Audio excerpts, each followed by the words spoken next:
እግዚአብሔር አንድ ነገር ሳይሰጥ ከዘገየ ዘግይቶ የሰጠህን ነገር የምትጠቀምበትንም ጊዜ አብሮ ይሰጣል ማለት ለሁላችን ይስጣል። አሁን በዚህ ዘመን አንዲት ሴት ባሏ ደሃ ቢሆን የሀገር መሪ ጠቅላይ ሚኒስትር ወይ ፕሬዝዳንት ወይ ንጉስ ላገባሽ ቢላት እንዴ ትላለች? መልሱልኝ። እሺ አንዴ ትላለች፣ ሁለቴ ትላለች።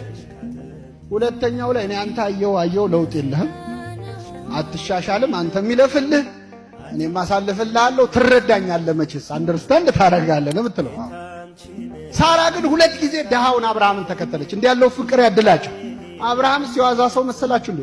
አብርሃም ሚስቱ ሳራ ሳትወልድ 90 ዓመት ነው የታገሰው። ስንት ዓመት? 90 ዓመት። እሷ መታገስ አቅቷት ከገረዷ ወለድ አለች።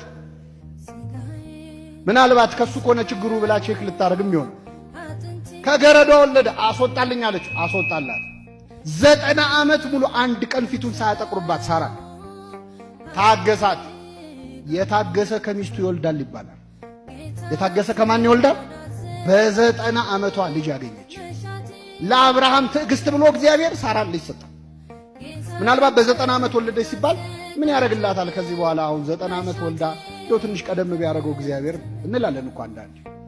ትንሽ ቀደም ቢያደርገው አሁን በ90 ዓመት ወልዳ እንዴት ታሳድገዋለች ካላችሁ የሚገርማችሁ መጽሐፍ ቅዱስ ላይ የአንዲትም ሴት እድሜ በዚህ ዓመቷ ሞተች የሚል የተጻፈ የአንዲትም ሴት አንድ ሴት ብቻ ግን ተጽፋለች።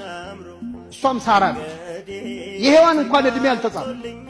የሳራ ግን 127 ዓመት ኖረች ነው የሚለው። ስንት ዓመት? ስለዚህ ልጅ ከወለደች በኋላ ስንት ዓመት ኖራለች? 37 ዓመት። ስለዚህ የአብርሃም የሳራ ያድርግላቸው። የአብርሃም የሳራ ማለት እንግዳ የሚስተናገድበት ነው። አሁን የአብርሃም የሳራ ያድርግላችሁ ሲባል ሙሽራውን የመረቅን መስሏችሁ ነው አይደል? ራሳችንን የመረቅ ቤታችሁ መተን እንብላ ማለት ነው። አብርሃምና ሳራ ቤታቸው እንግዳ አስተናጋጅ አይደል? አንዷ ልጅ ምን አለች መሰላችሁ? ጌታ ወይ ትዳር ስጠያለች ውዱድ እየመጣች ትሳላለች። ብትል ትዳሯ አልመጣ አለ። ምን አለች? በቃ የኔን ተወውና ለእናቴ አማች ስጣት አለች። የተሳለችው ለማን ነው? እንደዛ ነው። የአብርሃም የሳራ ያድርግልን ማለት ቤታችሁ መተን ሳንበላ አንውጣ። እንግዳ የሚስተናገድበት ቤት ይሁን፣ ስሉስ ቅዱስ የሚገኙበት ቤት ይሁን። ቤታቸውን እግዚአብሔር የበረከት ያድርግላቸው። ቅዱስ ዮሐንስ አፈወርቅ ደግሞ ምን አለ?